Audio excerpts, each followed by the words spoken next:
सभी को मेरा नमस्कार। काफी दिनों से एनपीएस यूपीएस के ऊपर बात चल रही है। कई लोगों को अभी भी सोच रहे हैं, कई लोग कि यूपीएस ज्वाइन करें ना करें। यूपीएस पे अभी तक जो भी क्लेरिफिकेशन था थोड़ा सा कम लग रहा था। तो रिसेंटली जो डीओपीटी फाइनेंस मिनिस्ट्री ने अभी क्लेरिफिकेशन निकाला है, दो तीन क्लेरिफिकेशन निकाले हैं रिगार्डिंग सबसे पहले तो डीसीआरजी के ऊपर और एक दो क्लेरिफिकेशन निकाले हैं। तो मैंने सोचा पहले तो मैं क्लेरिफिकेशन के ऊपर बात कर दूं, फिर जो लोग यूपीएस के ऊपर सोच रहे हैं, जानना चाहते हैं, सीखना चाहते हैं, तो मैंने थोड़ा समझने की कोशिश की है यूपीएस के बारे में, और जो मैंने समझा है वो मैं आज इस वीडियो के माध्यम से बता रहा हूँ। लेकिन मैं एक बार क्लियर कर दूं कि जो भी मैं बता रहा हूँ ये मैंने जो समझा है, मेरा एक क्लियर इंटरप्रिटेशन है। इसको ऑफिशियल वे में ना ले जाए। कोई भी कर्मचारी यूपीएस ऑप्ट करना चाहता है या एनपीएस में बने रहना चाहता है तो वो अपनी सूझबूझ का इस्तेमाल करे, सभी जगह से अपनी इंफॉर्मेशन कलेक्ट करके लास्ट में अपना डिसीजन खुद ले।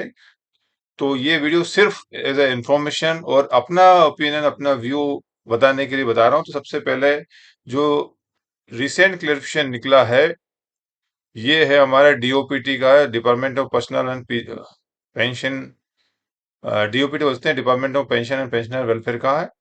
जिसमें अभी तक ये इश्यू चल रहा था कि जो सर्टेन बेनिफिट दिए जा रहे थे, एश्योर मंथली पे आउट, लमसम, एक्सेट्रा एक्सेट्रा, उसमें एक डीसीआरजी का मैंने अपने पिछले वीडियो में भी बताया हुआ, जिसका मैं लिंक इस वीडियो में डाल दूंगा। डिटेल में काफी सारी बातें उसमें कही थी मैंने।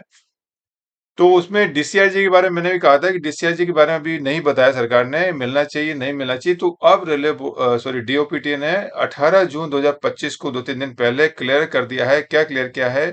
उसमें कहा गया, it is clarified the central government employees covered by UPS scheme shall be eligible for benefit of retirement gratuity and death gratuity under the provision of Central Civil Services Payment of Gratuity under National Pension System Rule 2021। यानी अब कोई भी कर्मचारी अगर retire होगा UPS के तहत, या अनफॉर्चुनेटली उसकी डेथ हो जाती है, तो उसकी वाइफ को डीसीआरजी मिलेगी। जो अभी ओपीएस में जो बेनिफिट मिलता था, सेम बेनिफिट एनपीएस में भी मिलता था, अब उसको एक्सटेंड करके यूपीएस में भी कर दिया है। तो एक बहुत बड़ा इश्यू, क्योंकि ये बहुत इंपॉर्टेंट सर्कुलर इसलिए भी है कि जो यूपीएस में जो रिटायर होंगे, तो कोई भी कर्मचारी अगर रिटायर होता है तो उसके पास जो सबसे बड़ी चीज होती है वो होती है पेंशन, और डीसीआरजी एक बहुत बड़ा अमाउंट होता है। अभी तक डीसीआरजी में ही पिक्चर क्लियर नहीं थी, तो लोग सोच रहे थे कि क्या ऑप्ट करें, क्योंकि डीसीआरजी एक बहुत बड़ा अमाउंट था जो कि एनपीएस पे मिल रहा था, अब उसको यूपीएस पे एक्सटेंड कर दिया है। तो ये एक अच्छी बात है कि अभी यूपीएस को भी जो लोग गवर्न हो रहे हैं यूपीएस में, उनको एनपीएस की तरह या ओपीएस की तरह रिटायरमेंट ग्रेजुटी और डेथ ग्रेजुटी के पात्र हैं वो लोग। साथ में एक और बेनिफिट किया है कि कोई कर्मचारी, जैसे कि एनपीएस में था कि कोई कर्मचारी की डेथ हो जाती है तो फिर वो फैमिली जो है वो ओपीएस में गवर्न होती है, जो भी स्पाउस होते हैं, वो सेम बेनिफिट भी इन्होंने 18 जून 2025 को department of pension pensioner welfare ने लेटर इशू किया, मेमोरेंडम, जिसमें कहा गया, option to avail benefit under old pension scheme on the death of government servant during service or on discharge from government service on account of invalidation or disability of central government servant covered under UPS. तो जो NPS में जो कर्मचारी थे वो दो तीन मामले में, एक तो मिसिंग का अभी तक इसमें अभी तक आया नहीं है, लेकिन मैं बता दूं जरा कि एनपीएस में तीन कंडीशन थी। कोई भी कर्मचारी अगर डेथ हो जाती है on while in service, death हो जाती है, या फिर वो मेडिकली टोटल इनकैपेसिटेट हो जाए, या मिसिंग अगर गुमशुदा हो जाता है, तीनों मामले में ओपीएस से वो गवर्न हो जाता है। तो अभी दो मामले तो डाल दिए इन्होंने, मिसिंग का भी शायद इन फ्यूचर में, होपफुली उम्मीद करता हूँ शायद डाल दे, लेकिन फिलहाल अभी नहीं डाला। तो अभी इन्होंने डेथ के मामले में, अगर कोई कर्मचारी की वाइल इन सर्विस अगर वो ओपीएस में गवर्न है, यूपीएस सॉरी, तो वो death while in service death हो जाती है, या टोटली इनकैपेसिटेट हो जाता है, डिसेबलमेंट जो भी डिस्चार्ज किया जाता है उसको, सरकार नौकरी से निकाला जाता है, उसको डिस्चार्ज किया जाता है on grant of invalidation and disablement. तो ऐसे मामले में भी जो एनपीएस की बेनिफिट थे वो भी यूपीएस में एक्सटेंड कर दिया है। तो अब उनकी फैमिली को जो है पेंशन या जो भी बेनिफिट मिलते हैं वो ओपीएस ओल्ड पेंशन स्कीम की तरह ही उनको भी एक्सटेंड करेंगे। ये दो बहुत ही महत्वपूर्ण सर्कुलर 18 जून को निकले हैं। इससे मैं समझता हूँ ओपीएस यूपीएस को ज्वाइन करने के बारे में सोच लोगों की और बदल सकती है, और सोच सकते हैं इस बारे में क्या करना है। अब मैं थोड़ा सा बात करता हूँ डिटेल में कि यूपीएस के बारे में कुछ और बातें जो आई है क्या है, कुछ क्लेरिफिकेशन और आए। एक और फायदा मैं बता दूं अभी, कि एक तो मैंने बता दिया था आपको डीसीआरजी मिलेगी, दूसरा डेथ के केस में और इनवैलिडेशन के केस में भी ओपीएस गवर्न हो जाएगा। तीसरा बेनिफिट जो है कि वो एक और जो एनपीएस में है वो निकाला है कि जब आप रिटायर होंगे जिस तारीख को, उस तारीख को आप फाइनल विड्रॉल ले सकते हैं 60%, 60 जो भी आपका जमा है उसके अंदर वन टाइम आपको 60%। वाइल इन सर्विस तो आप मैक्सिमम 3 टाइम ले सकते हैं 25%। उसके बाद आप at the time of retirement जो भी आपका होगा उसमें फाइनल विड्रॉल 60% आप ले सकते हैं। हालांकि लेने के बाद आपका फिर पेंशन प्रोपोर्शनेट कम हो जाएगा, तो उस पर हम बात करते हैं कि क्या क्या नियम है। वीडियो थोड़ा सा लंबा हो सकता है, लेकिन जो मेन 3 चेंजेस है वो तो मैंने बता दिया आपको। लेकिन थोड़ा सा अगर समझना चाहें यूपीएस को, तो फिर हम थोड़ा बात करेंगे कैसे पेंशन फिक्स होगा, उसके ऊपर भी कुछ क्लेरिफिकेशन रेलवे बोर्ड ने, सॉरी, पेंशनर्स जो डिपार्टमेंट है उन्होंने जारी किए हैं, तो हम पूरा डिटेल में बात करेंगे। तो सबसे पहले मैं बता दूं आपको, स्टार्ट हम करते हैं। तो सरकार ने जो है, भारत सरकार ने एक महत्वपूर्ण कदम उठाते हुए 1/1/2004 से जो स्कीम चल रही थी एनपीएस, उसको उन्होंने रिवाइज करके अब आपका डिफाइंड कंट्रीब्यूशन प्रणाली लागू किया है, जिससे दीर्घकालीन वित्तीय स्थिरता को बढ़ावा दिया जा सकते हैं। ये यूपीएस जो है एनपीएस के तहत केंद्रीय कर्मचारियों के लिए विकल्प है, जो 1 अप्रैल 2025 से प्रभावी होगी और इसमें सुनिश्चित भुगतान एश्योर्ड पे आउट प्रदान करती है। तो यानी कि यूपीएस जो स्कीम है वो 1 अप्रैल 2025 से लागू हुई है, और जो भी कर्मचारी इसको ऑप्ट करते हैं उनको एश्योर्ड एक सुनिश्चित अमाउंट दिया जाता है। क्या अमाउंट दिया जाता है उसको हम बात करेंगे। पहले तो बता दें कौन किस किस पे लागू होगा। An existing central government employees covered under NPS as on 1 April 20, जो लोग भी 2004 के बाद आए हैं वो अभी करंट में एनपीएस में है, 1 अप्रैल 2025 पे उस पर लागू होगा। जो 1/4/25 के बाद ज्वाइन करते हैं न्यू रिक्रूट्स, उन पे भी लागू होगा। इसके अलावा central government employees covered under NPS and superannuated or voluntary diet or retired under FR 56J on or before 31 March 2025 and is eligible for UPS and their legally wedded spouse as on date of superannuation retirement in case of demise। यानी कि कई लोगों को मैं बता दूं, मुझे जो मिले हैं, कई लोगों को ये लगता है कि यूपीएस जो है 1 अप्रैल 2025 से लागू, इससे पहले वालों पे लागू नहीं है। तो मैं क्लियर कर दूं कि जो भी कर्मचारी 1 जनवरी 2004 से जो लोग आए हुए हैं, उनसे पहले जब से एनपीएस लागू हुआ है 1/1/2004 से लागू हुआ है, तो वहां से लेके अभी तक भी जो लोग कर्मचारी काम कर रहे थे, अगर रिटायर भी हो गए हैं, वॉलंटरी रिटायरमेंट ले लिया है, या एक्सपायर होने के बाद उनकी अगर उन्होंने ऑप्ट नहीं किया है यूपीएस ओपीएस ऑप्ट नहीं किया है, तो वो भी अब यूपीएस को ऑप्ट कर सकते हैं। उनकी मतलब उनकी वाइफ जो है, स्पाउस जो है ऑप्ट कर सकते हैं। यानी कि 1/1/2004 से लेके अभी तक जो लोग ऑलरेडी रिटायर हो गए हैं वो भी चाहे तो ऑप्ट कर सकते हैं।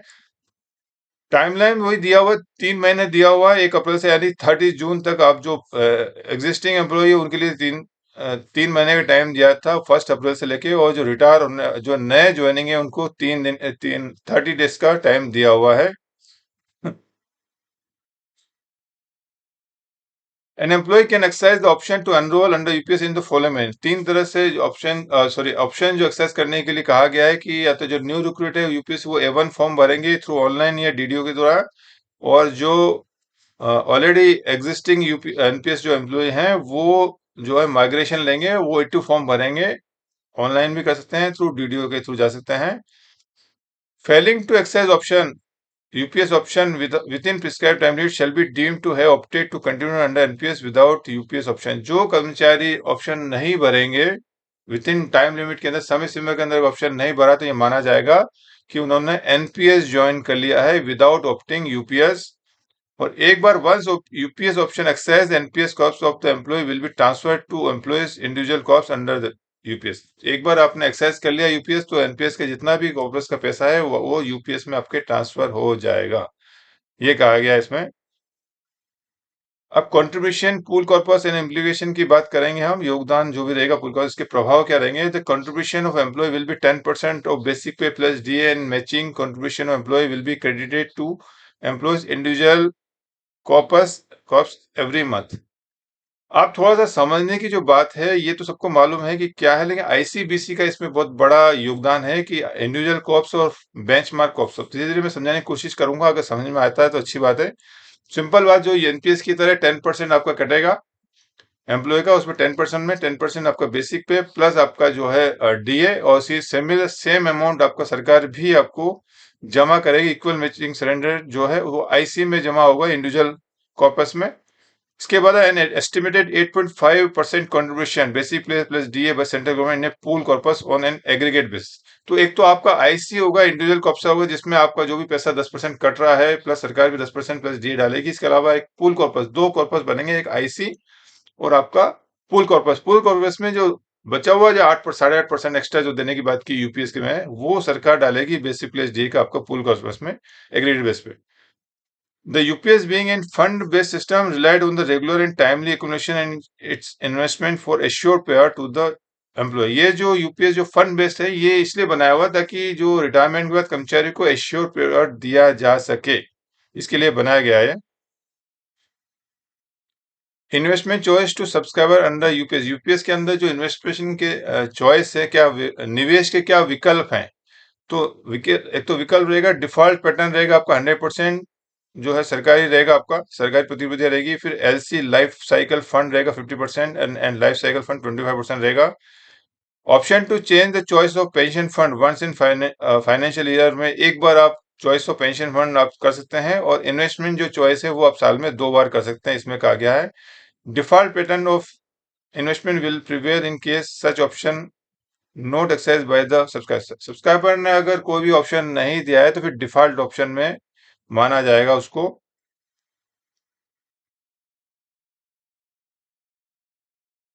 अब आईसी और बेंचमार्क ऑप्स की जो बात कर रहे हैं, मैं बता दूं आपको दोनों में डिफरेंस क्या है, समझना जरूरी है कि जो भी पैसा जो जमा होगा कर्मचारी का एक्चुअल, अब क्या क्या कंडीशन हो गई, कोई कर्मचारी है वो रेगुलरली आ रहा है वो पैसा और उसका रेगुलरली कट रहा है, कोई दिक्कत नहीं है। लेकिन कई बार ऐसा भी होगा कि कोई कर्मचारी एब्सेंट में है, हाफ पे लीव में क्या है अभी तक क्लियर नहीं हुआ कि हाफ में, चूंकि हमको आधी सैलरी मिलती है तो यहाँ क्या बेंचमार्क में क्या क्राइटेरिया रहेगा वो मुझे आइडिया नहीं है। लेकिन जो भी कर्मचारी रेगुलरली आता है, हर महीने इसका जितना भी पैसा 10% कटता है, तो वो उसको ही कैलकुलेशन करेंगे। और जब भी आपका इंक्रीमेंट लगता है, प्रमोशन होता है, तो आपका जो बेंचमार्क जो पैसा आपको इकट्ठा हो रहा है होना चाहिए। आइडियल जो क्वेश्चन रहेगी कि अगर एक कर्मचारी कोई भी साल में आता है, मान लीजिए 2025 में अभी आया हो, 2025 से लेके अगर 30 साल तक, यानी 35 45 55 में अगर रिटायर होता है तो 55 तक उसका हर महीने एक सीरियल में बिना किसी व्यवधान के, बिना किसी ऑब्स्ट्रक्शन के जो पैसा कटता है टाइमली, उसको बेंचमार्क करेंगे, बेंचमार्क कॉप्स करेंगे, यानी उतना उसका इकट्ठा होना चाहिए टाइमली, टाइम टू टाइम जो इंक्रीमेंट लगेगा, प्रमोशन होगा, वो भी होगा साथ में। लेकिन अगर कोई कर्मचारी है किसी वजह से उसका हर महीने कटता है, लेकिन वो कई बार से वो एब्सेंट हो रहा है वो, और कई बार उसने विड्रा कर लिए हैं, तो उसकी वजह से भी आपका आईसी कम हो जाएगा। तो आईसी और बीसी में अंतर ये है कि आपका एक नॉशनल या क्या बोलेंगे उसको आइडियल पोजीशन जो रहेगी आपकी, जो हर महीने जो पैसा आपका कटना चाहिए बिना किसी व्यवधान के, बिना किसी ऑब्सेशन, यानी किसी वजह से बंदा एब्सेंट हो गया, कई महीने आया नहीं, तो वो काफी सारी चीजें कंडीशन होगी, किसी ने विड्रा कर लिया है, तो इन सब के हिसाब से आपका अगर कम हो जाता है तो वो हो जाएगा आईसी। आईसी में जो भी आपका जो पैसा आपका जमा हो रहा है, एक्चुअल जो जमा हो रहा है, यानी आपने पूरा महीने काम किया है, 1 महीना काम किया है, तो आपको जो कटा है, और अगले महीने मान लीजिए आप एब्सेंट रहे, आपको उस महीने का नहीं कटा, तो सरकार का भी कंट्रीब्यूशन नहीं रहेगा उसमें। लेकिन बेंचमार्क के हिसाब से आपको टोटल कैलकुलेशन किया जाएगा कि आपको एक्चुअल में कितना होना चाहिए इतने साल के, यानी 30 साल की सर्विस आपकी हुई है, तो 30 साल में आपका हर महीने जो विथ इंक्रीमेंट और प्रमोशन के हिसाब से कितना करना चाहिए, वो आपका बेंचमार्क हो जाए। बेंचमार्क मतलब एक आइडियल सिचुएशन हो जाती है कि आपने अगर ईमानदारी से कटवाया है पूरा, तो कितना होना चाहिए without any deduction, without any withdrawal. और आईसी के अंदर जो भी आपका एक्चुअल पैसा है, इवन आपने विड्रॉल भी कर लिया तो थोड़ा उतना कम हो जाएगा। तो जो भी एक्चुअल पैसा है वो आपका, सपोज एक हम एग्जांपल लें, आपने कोई बैंक में अकाउंट खोल लिया है और आप एक अकाउंट बैंक में डालते हैं, हर महीने 2000 डाल रहे हैं, फिक्स है कि आपको 2000 डालना ही डालना है, तो वो आपके 30 साल के बाद कितना इकट्ठा होगा विद इंटरेस्ट, वो आपका बेंचमार्क होगा। लेकिन आपने 2000 डाला, फिर बीच में आपको कुछ जरूरत पड़ गई, आपने कुछ विड्रॉ कर लिया, किसी महीने आपने डाला ही नहीं, तो वो आपका एक्चुअल हो जाएगा। लेकिन आप हर महीने डालते रहे तो आपका कितना होगा, वो बेंचमार्क कॉप्स हो जाएगा, आइडियल पोजीशन हो जाएगी। तो इंडिविजुअल कॉप्स में investment choice made by subscribe, जो भी आपने चॉइस डाला है उसके हिसाब से आपका रहेगा। इसके अंदर contribution as and when receive, जब भी आपका कंट्रीब्यूशन रिसीव हुआ, मतलब ये होगा हर महीने किसी वजह आपसे एब्सेंट हो गए या किसी और रीजन से आपको कंट्रीब्यूशन जमा नहीं हुआ, वो रहेगा। And partial withdrawal and voluntary contribution, तो पार्शियल विड्रॉ में आपने विड्रॉ कर लिया, और होता वॉलंटरी कंट्रीब्यूशन में आपका अपने जैसे आप वीपीएफ हम कहते हैं हमारे ऑफिस के लिए, तो वीपीएफ में आप जमा करते रहे तो आपका आईसी बढ़ जाएगा। मान लीजिए अपना इन्वेस्टमेंट बराबर करते रहे, आप रेगुलर करते रहे, कोई विड्रॉ नहीं किया, लेकिन आप वॉलंटरी भी करते रहे। ये मेरा व्यू है कि जो लोग चिंतित हैं रिटायरमेंट के हिसाब से, वो अपना वॉलंटरी कंट्रीब्यूशन भी हर महीने मिनिमम कुछ करते रहे, ताकि आईसी आपका हमेशा बीसी से ज्यादा रहे। ये मेरा सजेशन है। ताकि इन फ्यूचर रिटायरमेंट के बाद ये कहा गया है इसमें कि अगर आईसी आपका ज्यादा हो गया बीसी से, तो जितना भी मान लीजिए आपका बीसी जो है बेंचमार्क वो 10 लाख है, वो आईसी आपका 12 लाख हो गया, तो इमीडिएटली 2 लाख तो आपको दे देंगे। उसके बाद फिर आपका कैलकुलेशन होगा, तो वो जितना भी एक्सेस फंड है आपको रिटायरमेंट में मिल जाएगा। तो वो आपको रिटायरमेंट में हर महीने आप कुछ वॉलंटरी आप काटेंगे वीपीएफ की तरह, तो हर महीने 1000, 2000, 5000 जो उतना आप रहेगा, नहीं रिटायरमेंट के टाइम पे विथ इंटरेस्ट है जो भी उसका है वो अच्छा अमाउंट, हैंडसम अमाउंट मिलेगा। तो मेरा ये मानना है कि वॉलंटरी कंट्रीब्यूशन भी होता रहे, ताकि आपको रिटायरमेंट टाइम पे ज्यादा इशू ना आए। और बेंचमार्क में कहा गया इन्वेस्टमेंट एज पर एनएवी ऑफ डिफॉल्ट पैटर्न के हिसाब से जो आपका रहेगा वो अमाउंट काउंट किया जाएगा, और टाइमली या रेगुलर कंट्रीब्यूशन होगा। Partial withdrawal and voluntary contribution will not be consider, मतलब इसमें आपने विड्रॉ कर लिया वो माना नहीं जाएगा, वॉलंटरी आपने कंट्रीब्यूशन वो माना जाएगा। कितना आपका एक्चुअल होना चाहिए, आपने वीपीएफ से कटवा लिया है वॉलंटरली, तो वो जुड़ेगा नहीं आपका, बस ये माना जाएगा। जैसे मैंने कहा हर महीने आपको 2 साल 2000 कट रुपए है, तो 30 साल में कितना हो जाएगा, बस वो ये सिंपल आपने एक्स्ट्रा डाला वो भी काउंट नहीं करेंगे, और माइनस कर लिया वो भी काउंट नहीं करेंगे। सिंपल सिंपल है, आपके जितना भी इकट्ठा टाइमली आपका जमे तो। इसमें लिखा हुआ if the IC is less than BC admission pay out shall be proportionate reduce unless the shortfall is replenished.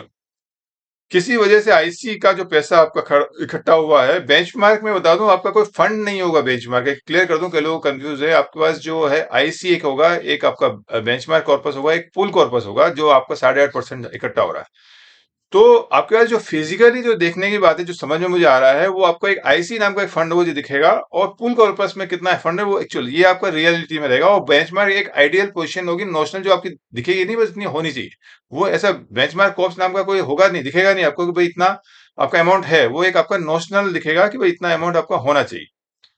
किसी वजह से कम हुआ है, या आपका आईसी ज्यादा, तो एक्चुअल जो चीज आपको रियलिटी में जो चीज दिखेगी वो आईसी दिखेगी और पूल कॉर्पस दिखेगा। लेकिन पूल कॉर्पस पे से भी आपको कोई संबंध है नहीं, उसमें जो पैसा जमा होगा 8.5%, उसमें प्लस जो भी इंटरेस्ट है जो भी आपका बढ़ेगा, वो सरकार आपको in future assure pay out देने में ही देगा। लेकिन पूल कॉर्पस से एम्प्लॉय की कंसर्न वो नहीं है, बस एम्प्लॉय को वो सरकार के लिए, सरकार को जो पैसा देना होगा रिटायरमेंट के बाद, उनको उनकी मदद मिलेगी, वो अपनी मदद के लिए ही पूल कॉर्पस उन्होंने बनाया है। एम्प्लॉय को पूल कॉर्पस से कोई मतलब नहीं, उसका कोई बेनिफिट एम्प्लॉय को डायरेक्ट नहीं मिलेगा, इनडायरेक्टली हम बोल सकते हैं। इनडायरेक्टली उसी पैसे से उसको पेंशन एश्योर पे आउट, या उसकी फैमिली को, वाइफ को स्पेशली एश्योर पे आउट मिलेगा। तो इसमें कहा गया है कि अगर आईसी कम है प्रोपोर्शनेट, तो आपको जो एश्योर पे आउट मिलेगा उतना कम हो जाएगा। लेकिन अगर आपने भर दिया, अगर उसको शॉर्टफॉल को आपने भर दिया है तो ठीक है, नहीं भरा तो फिर आपका उतना कम हो जाएगा। और if IC is greater than BC, IC अगर ज्यादा होगा, तो मैंने आपको जैसे बताया है कि 12 लाख है आईसी और 10 लाख बीसी है, तो आपका 2 लाख आपका the excess amount will be transfer to subscriber and full assure pay out will be made. अगर आपका आईसी ज्यादा है, यानी 12 लाख आईसी और बीसी है 10 लाख, 2 लाख इमीडिएटली आपको पेमेंट कर दिया जाएगा। इस योजना के फायदे क्या हैं, एलिजिबिलिटी पहले बता देते हैं कि eligibility under the scheme UPS में कौन कौन एलिजिबल होगा। Assured payout shall be available only the following cases. In case employee superannuated after qualifying service of 10 years from the date of superannuation. Minimum 10 साल की सर्विस क्वालिफाई होनी जरूरी है। 10 साल का मतलब आपका 120 महीना होता है, इसमें मंथ को पकड़ा है कंप्लीटेड, तो आपका 10 साल में 120 महीना होना चाहिए। अगर 120 महीने से आपका एक दिन भी कम है, तो आपको क्वालिफाई सर्विस में आपको यूपीएस आपको नहीं मिलेगा बेनिफिट। दूसरा है in case of government retiring an employee under provision of 56J। 56J जो हमारा होता है, वो हमारा जो 1804 पैरा रेलवे एम्प्लॉय के लिए है, तो जो प्रशासनिक हित में या पब्लिक इंटरेस्ट में किसी कर्मचारी को उसकी 25 साल 30 साल या फिर 55 साल की एज में जो हम रिटायर करते हैं, अनिवार्य सेवानिवृत्ति तो नहीं बोलते, लेकिन उसको रिटायर करते हैं, प्रीमेच्योर रिटायरमेंट उसको बोला जाता है। अगर 56J के तहत किसी भी कर्मचारी को उसकी 30 साल की क्वालिफाइंग सर्विस होने पर, या 55 साल का जो भी होता है, विचेवर जो भी एल होता है, उसके हिसाब से अगर किसी को प्री मेच्योर रिटायर करती है सरकार इन पब्लिक इंटरेस्ट, तो उसको उसी दिन से उसको जो है एश्योर पे आउट मिलेगा, उसको भी वो भी इसमें बेनिफिट के अंदर आएगा। इन case of voluntary retirement after minimum qualifying service period of 25 years from the date such employee would have superannuated if the service period had continued to superannuation. इसमें कहा गया है जो कर्मचारी वॉलंटरी रिटायरमेंट लेते हैं, तो वॉलंटरी रिटायरमेंट लेने के बाद जो है उन जिस तारीख को वो सुपरन्यूट का जो हिंदी शब्द बता दूं, अधिवर्षीयता, यानी कोई भी कर्मचारी होता है वो इसमें 25 साल के बाद, मिनिमम 25 साल की सेवा करनी पड़ेगी, तो 25 साल के बाद उसको वॉलंटरी रिटायरमेंट ले सकता है। लेकिन जो एश्योर पे आउट है, जो पेंशन हम बोल सकते हैं अगर सरल शब्दों में, वो उसको जब वो 60 साल का होगा तब से मिलेगा। यानी कोई कर्मचारी ने अगर 50 साल में वॉलंटरी रिटायरमेंट ले लिया है, तो उसको 10 साल वेट करना पड़ेगा। ये एक थोड़ी सी नेगेटिव बात है यूपीएस में, इन फ्यूचर हो सकता है इसमें भी कुछ चेंज आए, लेकिन फिलहाल यही है कि जो 50 साल 55 साल जितने भी साल में अगर रिटायरमेंट लेता है बावन तरफान, तो उसको एश्योर पे आउट जो पेमेंट लेने के लिए या पेंशन, अगर सरल शब्दों में हम बोलूं तो पेंशन लेने के लिए मिनिमम उसको जब तक वो 60 साल का नहीं होगा वेट करना पड़ेगा, और जब 60 साल का होगा उस दिन से उसको एश्योर पे आउट चालू होगा। Benefit available under UPS assure pay out and lump sum. इसके अंदर क्या क्या बेनिफिट है वो मैं जरा बता दूं यूपीएस में। पहला तो assure pay out will B 50% of 12 months monthly average basic pay immediately prior to superannuation. Ratio payout is payable after minimum 25 years of qualifying service. In case of lesser qualifying service period, proportional payout would be admissible.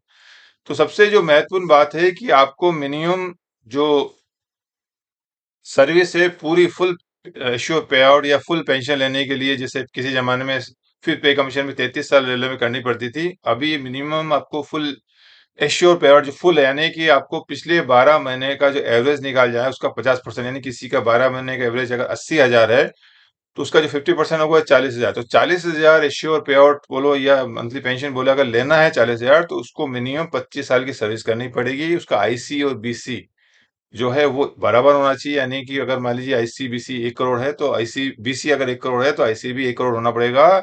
और final withdrawal नहीं लेगा वो, अगर final withdrawal जितना भी लेगा in future में बताऊंगा आगे जाके, तो अगर मान लीजिए 60% लिया या 50% लिया तो सीधा 40,000 का जो आपको बन रहा है वो सीधा 20 है। जितना भी परसेंट आप लोगे उतना आपका कम हो जाएगा। यानी अगर आपने 40% लिया है तो आपको 40% एश्योर पे आउट कम हो जाएगा, अगर आपने 60% लिया है तो 60% कम होकर सिर्फ 40% हाथ लगेगा। तो आपको तीन कंडीशन है, आईसीबीसी इक्वल होना चाहिए और विड्रॉल नहीं लिया आपने तो आपको जो भी लास्ट बेसिक एवरेज बेसिक है 12 महीने का उसको आपको 50% मिलेगा। लेकिन उसके लिए कंडीशन, दो तीन कंडीशन है, मैं दोबारा भी बता दूंगा। फिर एक है मिनिमम गारंटी पे out of ₹10,000 per month shall be assumed in case of सुपरनेशन is after 10 years और मोर ऑफ क्वालिफाइज।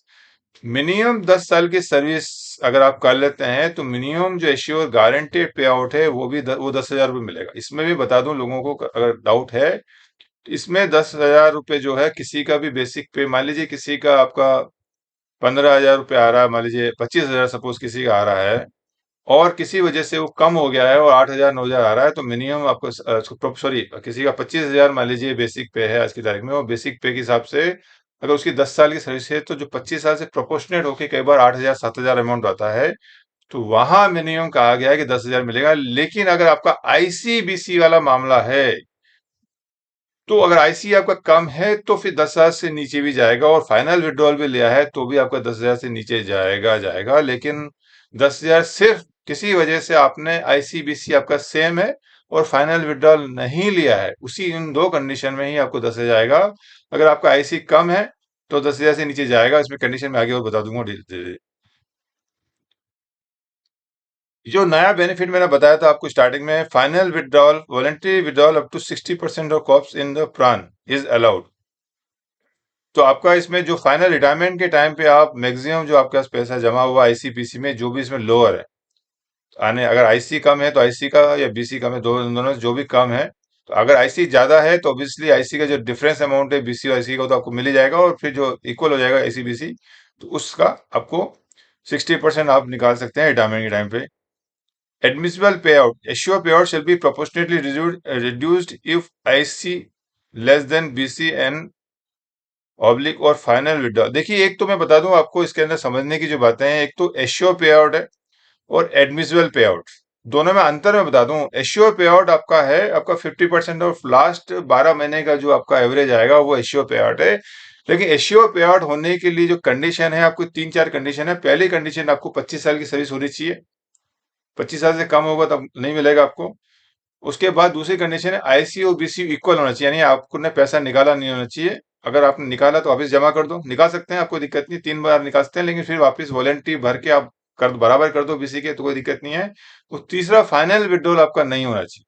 तो अगर ये तीनों कंडीशन फुलफिल होती है तो आपको बराबर मिलेगा। अगर ये तीनों कंडीशन फुलफिल नहीं होती है तो फिर जितना आपको प्रोपोर्शनेट कम हो जाता है उसको बोलते हैं एडमिसिबल पे आउट। तो एश्योर पे आउट का मतलब ये जनरली हम अगर शॉर्ट जल्दी से हम किसी की बात करें यूपीएस मतलब आपको लास्ट बेसिक का 50% मिलेगा, ऐसा नहीं है। अलग अलग टर्म्स एंड कंडीशन है, उसकी काफी सारी कंडीशन फुलफिल करोगे तब आपको एश्योर पे आउट मिलेगा, नहीं तो फिर आपको क्या मिलेगा, एडमिसिबल पे आउट, जो मैं बात के एग्जांपल में बताऊंगा। तो एश्योर पे आउट लेने के लिए आपको आईसीबीसी यानी इक्वल होना चाहिए, आपको यानी आपको रेगुलरली जमा जितना जमा होना चाहिए हर महीने 10% वो आपको जमा होना चाहिए। किसी वजह से आप विड्रॉ करते हैं तो वापस जमा करना आपको, और लास्ट में फाइनल विड्रॉल नहीं लेना है, तब आपको एश्योर पे आउट जो है लास्ट बेसिक का 50% मिलेगा।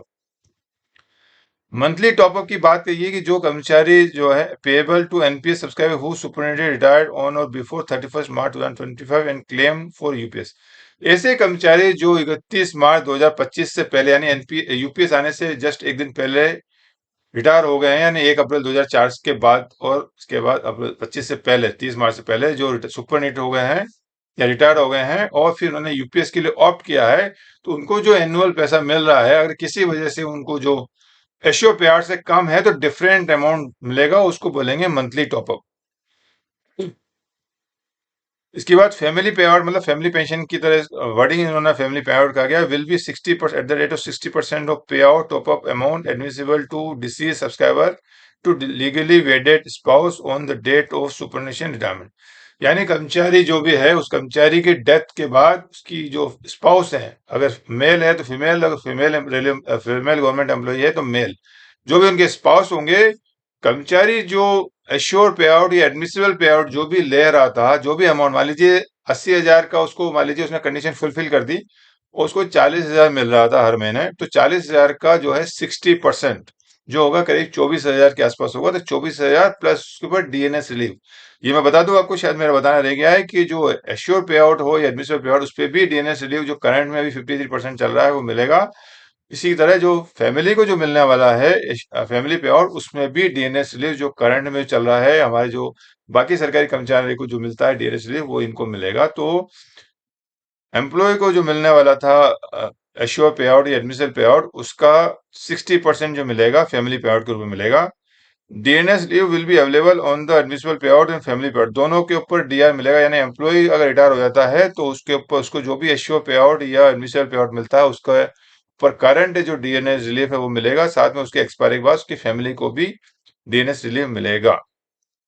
इसके अलावा लमसम पेमेंट की बात करिए, लमसम पेमेंट इक्वलेंट टू 10% और 1/10 of the last drawn basic पे including NPA.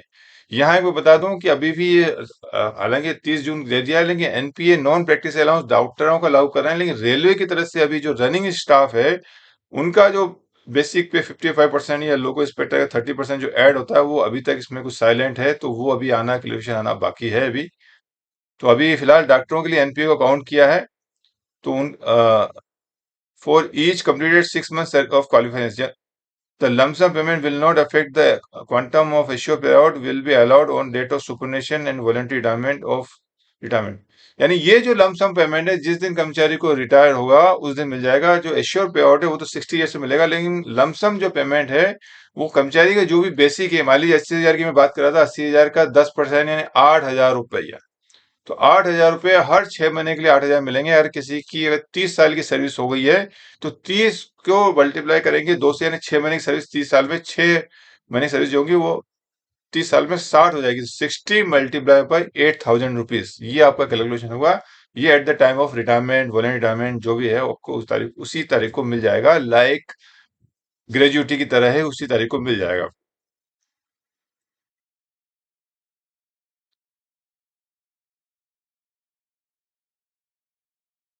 Payment of benefit to employees superannuating or retiring on or after 1st April 2025 and filling claim for benefit of UPS 1 अप्रैल 2025 को उसके बाद सेवानिवृत्त या सुपरनिवृत्त होने वाले कर्मचारी को यूपीएस लाभों के लिए दावा प्रस्तुत करने पर देय भुगतान। जो भी कर्मचारी 1/4 के बाद जो विकल्प चुनेंगे, ऑप्शन देंगे, तो एक बार दोबारा एक बताया हुआ क्या क्या बेनिफिट मिलेंगे सबसे जो रिटायर होंगे आपके।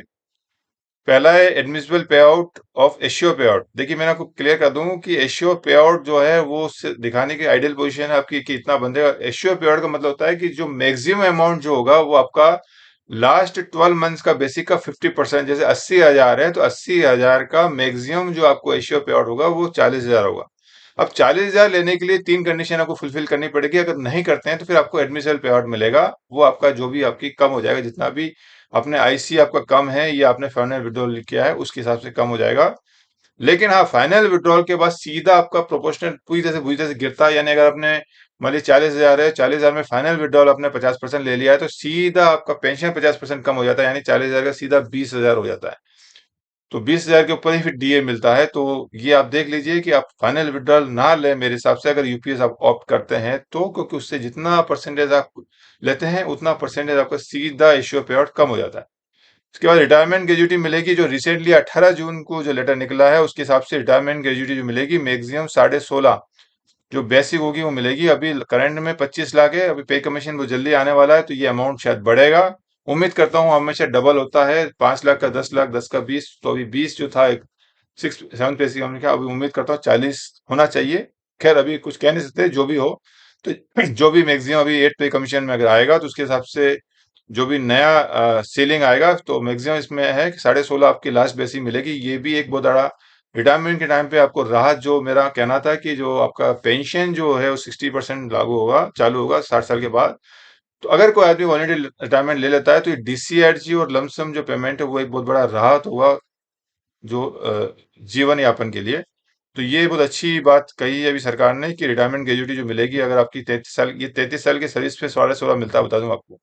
ये भी हर 6 साल की, अगर मान लीजिए आपकी 30 साल की सर्विस है तो आपको 15 महीने का बेसिक मिलेगा। अगर आपकी 25 साल है तो 12.5 ही पगार मिलेगा। 16.5 लेने के लिए आपको मिनिमम 33 साल की सर्विस करनी पड़ेगी। और अगर 33 साल की सर्विस करते हैं तो ऑलमोस्ट मैं समझता हूँ आप रिटायरमेंट 60 साल के आसपास पहुंच ही जाएंगे आप। लमसम पेमेंट बता दिया, जो भी आपका लास्ट बेसिक का पे था उसका 10% मल्टीप्लाई बाय 2 और क्वालिफाई साइज। अगर आपके 25 साल है तो 25 इंटू 2 50 इंटू जो लास्ट बेसिक का 10% आपको हो जाएगा। एक फाइनल विड्रॉल की बात भी इन्होंने कही है, जो अभी नया इंट्रोड्यूस किया है। 60% आपने क्या जो भी जमा था वो 60% आप ले सकते हैं, लेकिन 60% लेते ही आपका पेंशन 60% कम हो जाता है, तो ये सोच समझ के लीजिएगा आप। इसके बाद surplus amount in individual corpus, जैसे कि मैंने कहा है कि आपका बेंचमार्क कॉप्स आपका अगर 10 लाख है और आईसी जो है इंडिविजुअल कॉप्स जो है अगर 12 लाख है, तो डिफरेंस अमाउंट है सरप्लस अमाउंट 2 लाख, वो आपको इमीडिएटली आपको मिल जाएगा आपको। इसके अलावा डीएनएस रिलीफ ऑन एडमिसिबल पे आउट, तो एडमिसिबल पे आउट ही रहेगा आपका मैक्सिमम मामलों में, अगर आपका आईसी बराबर नहीं है और आपने फाइनल विड्रॉल नहीं लिया है तो लिया है तो आपका जो भी एडमिसिबल पे आउट है वो डीएनएस रिलीज के ऊपर उतना ही मिलेगा आपको। एशियो पे आउट के ऊपर और बातें बताइए इसमें कि द रेट ऑफ फुल एशियो पे आउट विल बी 50%। ये रिपीट हुआ मेरे ख्याल से 12%, 50% और 12 monthly average basic immediately prior to supervision. 25 साल करने के बाद आपको मिनिमम 25%, 50% मिलेगा आपको 12 महीने की एवरेज का। और in case of lesser qualifying service period proportional pay out would be admissible. जैसे ही आपकी 25 साल से कम हो जाएगी, तो 25 साल को उन्होंने रिप्रेजेंट किया है 300, 25 साल में करीब 300 महीने होंगे आपके। तो ये क्वालिफाइंग सर्विस जो काउंट करने का तरीका है, मान लीजिए आपकी 10 साल की सर्विस है, तो 10 साल मतलब 120 महीने होते हैं, तो 120 डिवाइडेड बाय 300, तो ये जो प्रोपोर्शनल आएगा उसको मल्टीप्लाई करेंगे आपके जो भी लास्ट बेसिक से। तो मैं बता दूं आपको, कैलकुलेशन करने का तरीका जो है वो आपका मंथ के हिसाब से पढ़ा है इन्होंने। द मिनिमम गारंटी पे आउट 10,000 मैं बता चुका हूँ ऑलरेडी। अगर 10 साल की सर्विस से ज्यादा है तो आपको मिनिमम 10,000 मिलेगा आपको।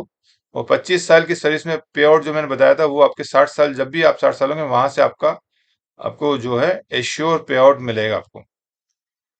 एश्योर पे आउट का क्वालिफाई जो तरीका है, जो भी आपका पी जो लास्ट बेसिक पे है, एवरेज बेसिक पे 12 महीने का, और उसको 2 से डिवाइड किया जाएगा, और क्वालिफाइंग साइज बाय 300 जो मैंने बताया था अभी। अगर 10 साल की सर्विस है तो क्वालिफाइंग साइज जो हो जाएगी वो हो जाएगी number of service, number of months, यानी 112। और 20 साल की अगर सर्विस है तो आपका 240 हो जाएगा, 240 हो जाएगा, 240/300। उसके हिसाब से जो प्रोपोर्शन बनेगा उसके हिसाब से आपको ये आपको सीधे बेसिक से मल्टीप्लाई हो जाएगा, उसके हिसाब से आपको प्रोपोर्शनली आपका जो बेसिक पे आपका पेंशन कम हो जाएगा। अगर 120 से कम है तो आप पे यूपीएस आप पे लागू नहीं हो जाएगा। और किसी वजह से मान लीजिए किसी की 30 साल की सर्विस है, तो 30 साल में आपके जो है सर्विस आपकी और बढ़ जाएगी, तो आपको फिर मैक्सिमम 300 ही लेना है, इससे ज्यादा नहीं लेना है आपको जब भी। तो क्यू बाई 300 ही आएंगे। आपकी सर्विस 30 साल, 35 साल, 40 साल हो, कितने भी साल हो, लेकिन आपको एश्योर पे आउट के लिए आपको सिर्फ 30 से ही मल्टीप्लाई डिवाइड करना है, 300 से डिवाइड करना है, यानी आपको 25 साल की सर्विस ही पकड़ना है।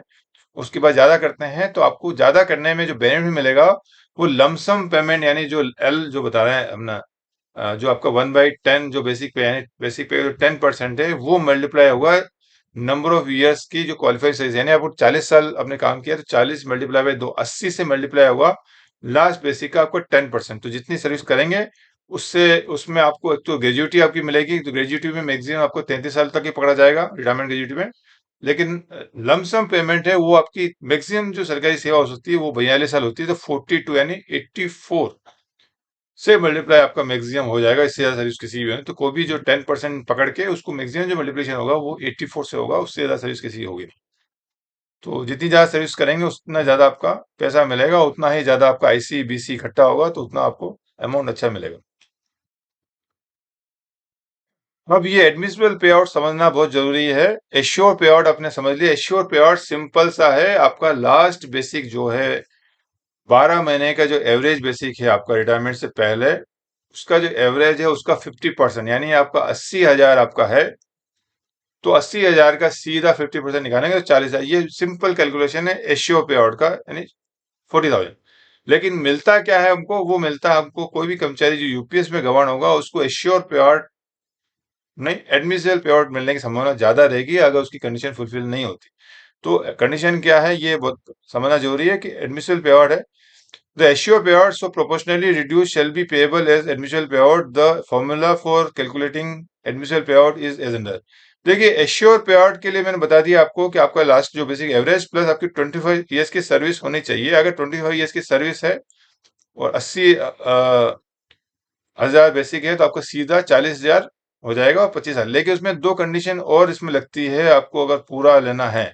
तो पहला है IC divided BC and final 1 - final withdrawal, यानी आईसी और बीसी अगर इक्वल है, मान लीजिए आपका आईसी 1 करोड़ है, बीसी 1 करोड़ है और आईसी भी 1 करोड़, तो 1 करोड़ डिवाइडेड बाय 1 करोड़ यहाँ 1, तो यहाँ पे आपके दोनों अगर आपको एश्योर पे आउट ही लेना है आपको, यानी कि लास्ट बेसिक का जो भी आपको रिटायरमेंट टाइम पे लास्ट बेसिक का अगर आपको 50% लेना है, उसके लिए आपको क्या करना है? तो सबसे पहले आपको 25 साल की सर्विस करनी पड़ेगी। उसके बाद आपको आईसी और बीसी सेम रखना पड़ेगा। किसी वजह से आपने विड्रॉल कर लिए हैं आपने, या किसी वजह से एब्सेंट की वजह से पेमेंट करना हो, तो आप उसको भर दीजिए, तो आपका आईसीबीसी इक्वल हो जाएगा। और फिर आपको फाइनल विड्रॉल नहीं करना है। तो जैसे आप फाइनल विड्रॉल मान लो आपको 0 हो जाएगा, 1 - 0 1 हो जाएगा। तो यहाँ दोनों जगह अगर 1 हो जाएगा, ये भी अगर 1 हो गया आपका और ये भी 1 हो गया, तो फिर एशियो पे out multiply by 1 multiply by 1, यानी आपका एशियो पे आउट ही आपका एडमिसिबल पे आउट हो जाएगा।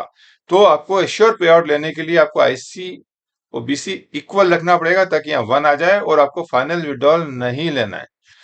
एक और मैं बता दूं, मैं जब पढ़ रहा था तो मैं थोड़ा कंफ्यूज हो गया था कि वो चीज मैं आपसे डिस्कस करूंगा। मान लीजिए किसी आदमी का 50 लाख बेंचमार्क कॉप्स है, या अपन 1 करोड़ पकड़ लेते हैं, 1 करोड़ बेंचमार्क है और आईसी भी 1 करोड़ है। तो शुरू शुरू में कंफ्यूज हो रहा था कि आईसी बीसी अगर 1 करोड़ है और आपने 50% निकाल लिया सपोज एग्जाम्पल के लिए, तो आपको 50 लाख बचा।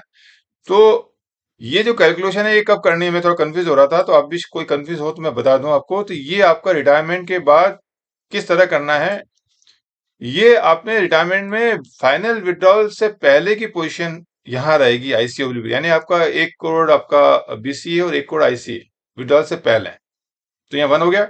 उसके बाद आप विड्रॉल करते हैं तो आपको कितना परसेंट विड्रॉल करता है यहाँ आता है। लेकिन मान लीजिए अगर इसको ऐसा कैलकुलेशन करेंगे, मान लीजिए आपने विड्रॉल कर लिया है 50%, यानी कि आपका हो गया 50 लाख, तो यहाँ 50 लाख बाय 1 करोड़ और यहाँ पे 1/50%, तो इस हिसाब से तो फिर बहुत ही कम रिड्यूस हो जाता है, डबल रिड्यूस हो जाता है। तो ऐसा नहीं करना। मैं भी ये सोचा था कि ये कैलकुलेशन के हिसाब से करेंगे, आईसी अगर आपने विड्रॉल के बाद का अमाउंट यहाँ डालेंगे तो बहुत और आधा हो जाएगा। तो ऐसा नहीं करना आपको।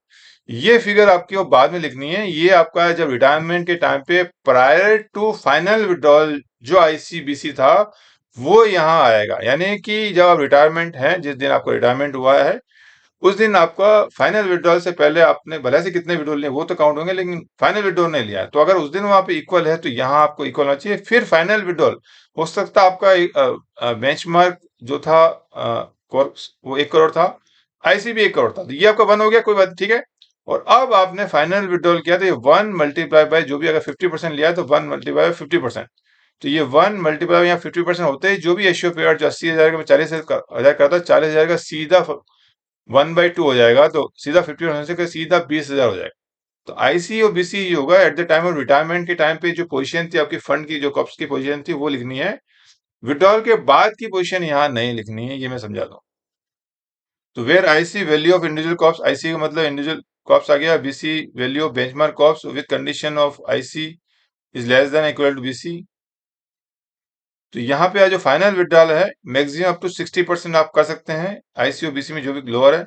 इसके बाद लमसम पेमेंट में बता चुका हूँ आपको, lump sum payment shall be calculate based on the following formula. जो आपका लास्ट पेमेंट है बेसिक पे प्लस डीए, उसको डिवाइड करना है आपको, और इनटू जो भी आपकी सर्विस होगी, ये सर्विस आपकी length of service, number of completed 6 month qualifying service A certified by head of office. जो भी आपकी क्वालिफाइंग सर्विस होगी, आपका ऑफिस सर्टिफाई करेगा कितने महीने की सर्विस होगी। तो आपका बेसिक मान लीजिए 80,000 है, तो 80,000 प्लस डीए मान लीजिए आपका 50% है, तो यानी 80 और 50 हो जाएगा आपको 50%, 40,000 है। 1,20,000 का अगर 10% करेंगे तो आपका 12,000 हो जाएगा। तो 12,000 मल्टीप्लाई बाय, अगर 40 साल की सर्विस है तो 40 इंटू 80, तो 12,000 मल्टीप्लाई बाय 80 करके तो आपका टोटल लमसम पेमेंट आपका निकलेगा।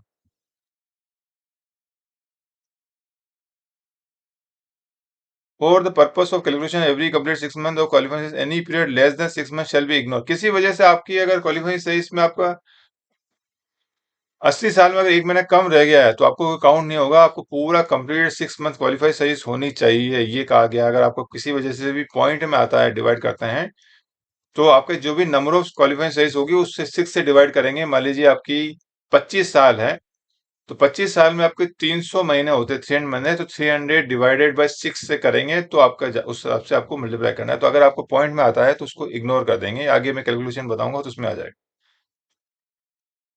Final withdrawal of up to 60% of individual corps or benchmark of whichever is lower is allowed as on date of superannuation, voluntary retirement or retirement under 50cc। यानी जिस दिन आप 60 साल के होते हैं या वॉलंटरी रिटायरमेंट लेंगे या 56 जे के तहत अगर रिटायर होते हैं, तो आप अपना जो भी आईसी और बीसी में का जो भी लोअर साइड हो कम है, उसका अधिकतम 60% निकासी की इसमें अनुमति दी गई है। ये एक नया डेवलपमेंट इसमें आया हुआ है। मंथली टॉपअप में भी बता दिया है कि जो आपको एडमिशनल पे आउट प्लस डीआर, अगर जो आपको रिप्रेजेंटेटिव एन्युटी कम मिल रही है और आपको एडमिशनल पे आउट प्लस डीआर ज्यादा है, तो डिफरेंस अमाउंट जो टॉपअप के रूप में आपको मिल सकता है, ये कहा गया है।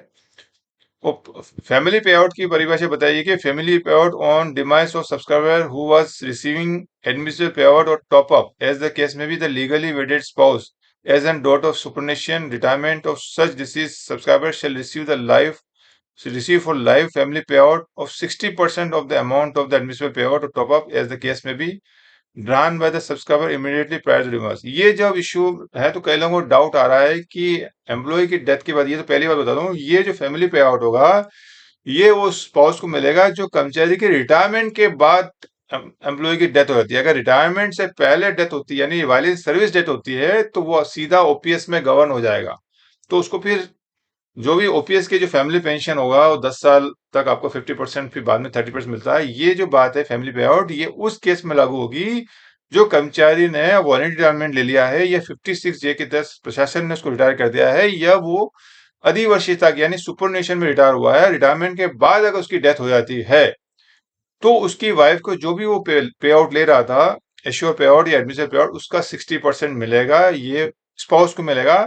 अब कई लोग क्वेश्चंस पूछेंगे कि बच्चों के लिए क्या है, तो बच्चों के लिए अभी तक कोई भी इसमें देने का प्रावधान नहीं है, ना ही वो नॉमिनेशन में कर सकते हैं। अभी जो यूपीएस है, जो अभी तक एक थोड़ा सा नेगेटिव बात इसमें ये भी है कि स्पाउस के अलावा अगर कोई अनमेरिड है तो फिर क्या होगा, तो अनमेरिड में एम्प्लॉय के खत्म होते ही मामला खत्म हो जाएगा। अभी तो बच्चों को देने की कोई बात नहीं की, ना भाई बहन फादर फादर किसी को देने की बात नहीं कही है। तो अभी ये जो मामला है सिर्फ स्पाउस के लिए ही बेनिफिट देने की बात कही है, एम्प्लॉय और उसके बाद उसके स्पाउस को ही एश्योर पे आउट बोले या फैमिली पे आउट मिलेगा, उसके बाद किसी को नहीं मिलेगा। पार्शियल विड्रॉल के लिए बताया गया है जो एनपीएस के लिए रूल लागू था, सेम रूल यहाँ पर भी है। मैक्सिमम 3 टाइम ले सकते हैं आफ्टर कंप्लीशन ऑफ 3 इयर्स, ये कहा गया है। रीजन बता रहे हैं अगर लेना है तो for higher education of children, marriage of children, purpose of purchase or construction of house, treatment of illness, medical and incidental expenses arising out of disability or incapacitation, skill development, इन reason से आप partial withdrawal ले सकते हैं। Difference, एक comparison क्या है, कई लोग जानना चाहेंगे, तो बता दूं आपको। एनपीएस और यूपीएस में, एनपीएस यहाँ लिखा हुआ है, यूपीएस है। एलिजिबल कौन है, इसमें जो भी सेंट्रल गवर्नमेंट एम्प्लॉय 1/1/2004 के बाद आए हैं वो एलिजिबल है। इसमें भी जो 1/1/2004 के से बाद आए हैं और जो रिटायर हो गए हैं वो आप कर सकते हैं। उसके बाद न्यू ज्वाइनिंग जो है 1/4/2025 वो उसमें आएंगे। उस प्लस एग्जिस्टिंग जो एनपीएस एम्प्लॉय हैं वो भी इसमें ऑप्ट कर सकते हैं। चॉइस में मैंडेटरी है, ये तो 1/4 के बाद मैंडेटरी था। इसमें यूपीएस में ऑप्शन आप ले सकते हैं, आइदर आप एनपीएस ऑप्ट कर सकते हैं या यूपीएस ऑप्ट करना है, आपको अक्सर चॉइस करना है। अगर आप ऑप्ट नहीं करते हैं तो माना जाएगा आपने एनपीएस ऑप्ट किया है। कॉन्ट्रीब्यूशन टू प्राण, इसमें जो कंट्रीब्यूशन होता है एनपीएस में 10% एम्प्लॉय का होता है प्लस डीए, और एम्प्लॉय की तरफ से 14% होता है। इसमें 10% प्लस 10% होता है जो आपका आईसी में जाएगा, इंडिविजुअल कॉस्ट में जाएगा। और बाकी एडिशनल एक पूल कॉर्पस बना हुआ है जो सरकार ने अपने लिए बना हुआ है। इन फ्यूचर एम्प्लॉय को उसकी स्पाउस को जो पे आउट देने की बात हुई है, एश्योर या एडमिशनल पे आउट या फैमिली पे आउट, उसके लिए सरकार ने अपने लिए एक 8% of basic pay plus DS में डालने की बात की है ट्रांसफर। और बाद में जो आईसी में जो पैसा इकट्ठा होगा वो भी इसके अंदर शिफ्ट हो जाएगा सुपरनेशन के टाइम पे retirement time. Choice of pension fund, yes one से आप चॉइस कर सकते हैं, एक बार कर सकते हैं। सेम जो एनपीएस की तरह लागू इसमें भी यूपीएस में लागू है। चॉइस और इन्वेस्टमेंट पैटर्न भी इसमें साल में 2 बार कर सकते हैं, लाइक यूपीएस में भी सेम है एनपीएस की तरह। पार्शियल विड्रॉल इसमें आफ्टर 3 इयर्स मैक्सिमम 3 टाइम्स और 25% फॉर सेल्फ कर सकते हैं, सेम यूपीएस में कहा गया है। वॉलंटरी कंट्रीब्यूशन एनपीएस में भी कर सकते हैं और अब यूपीएस में भी कर सकते हैं। यूपीएस में जरूर करें वॉलंटरी कंट्रीब्यूशन, ताकि इन फ्यूचर आपको कुछ विड्रॉल करना पड़े, इमरजेंसी कभी भी किसी आ सकती है, तो वॉलंटरी कंट्रीब्यूशन जरूर करना चाहिए, ताकि कुछ विड्रॉल करना भी पड़े तो बेंचमार्क ऑफिस से एकदम कम ना आए, ना तो फिर आपको जबरदस्ती बाद में करना पड़ेगा। तो आप करते रहें ताकि इमरजेंसी में कुछ निकालना पड़े तो आपका बीसी आपके आपको हम ये ध्यान रखना है कि आपको जो लास्ट में 50% आपको लेना है पैसा, तो उसके लिए आईसी और बीसी इक्वल होना चाहिए। तो वॉलंटरी जरूर करें, ये मेरा सजेशन है अगर यूपीएस आप ऑप्ट करते हैं तो। लमसम पेमेंट जो देने की बात कही है 1/10, जो 10% जो दिया हुआ है वो इसमें एनपीएस में नहीं था। इसमें लास्ट बेसिक का प्लस डीए का 10% जो मिलता है हर 6 महीने की सर्विस के हिसाब से मिलेगा। ये मैं बता चूंगा आपको। एश्योर पे आउट जो बताया है उसमें कोई प्रोविजन नहीं है एनपीएस में। इसमें जो मैंने डिटेल बता रखा हुआ है कि लास्ट 12 मंथ्स का जो एवरेज होगा उसका 50% मिलेगा, सब्जेक्ट टू कंडीशन बता रखी, 25 साल होने चाहिए, आईसीबीसी इक्वल होना चाहिए और नो फाइनल विड्रॉल। 3 कंडीशन जो है आपको 50% का आपको लेना है आपको एश्योर पे आउट, तो उसके लिए जो कंडीशन है आपकी 25 साल की सर्विस होनी चाहिए, आईसीबीसी इक्वल होना चाहिए और फाइनल विड्रॉल नहीं होना चाहिए। अगर ये 3 कंडीशन फुलफिल होती है तो आपको लास्ट बेसिक का जो 50% वो मिलेगा। मिनिमम पे आउट इसमें कोई दिया नहीं है, इसमें 10,000 रुपए दिए हुए हैं। लेकिन इसके लिए भी कंडीशन मैं बता दूं, 3 कंडीशन लगेगी आपकी, 2 कंडीशन इसमें लगती है। इसमें आपका मिनिमम 10 साल की सर्विस होनी चाहिए आपकी, आईसीबीसी इक्वल होना चाहिए और फाइनल विड्रॉल भी नहीं होना चाहिए। इसमें नहीं लिखा हुआ, लेकिन यहाँ पे अगर फाइनल विड्रॉल भी कर जाते हैं तो फिर आपको उतना कम हो जाएगा। डीएनएस रिलीव जो है इसमें देने की बात नहीं है एनपीएस में, इसमें डीएनएस रिलीव मिलता है। Lump sum and final withdrawal at the सुपरनेशन, lump sum withdrawal जो है 60% मैक्सिमम मिलता है इसमें, तो इसमें भी अलाउ किया कर दिया है अभी हाल फिलहाल में यूपीएस में, तो ये सेम कर दिया आपके। Death of the employee depends on annuity plan, इसमें क्या प्लान परचेस करते हैं, कई बार सेल्फ के लिए करते हैं तो सेल्फ को मिलता है, फैमिली को नहीं मिलता, और फैमिली को भी करते हैं तो अलग अलग प्लान के ऊपर डिपेंड करता है। इसमें स्पाउस को 60%, एम्प्लॉय को जो एशियो पे आउट मिलता था, एडमिशनल पे आउट मिलता था, उसका 60% मिलेगा जो भी मिल रहा था। तो ये एक एडिशनल बेनिफिट है यूपीएस में। और एनुअल लास्ट सर्टिफिकेट आपको जमा करना पड़ेगा जो भी है। तो ये कुछ डिफरेंस मैंने बताने की कोशिश की है।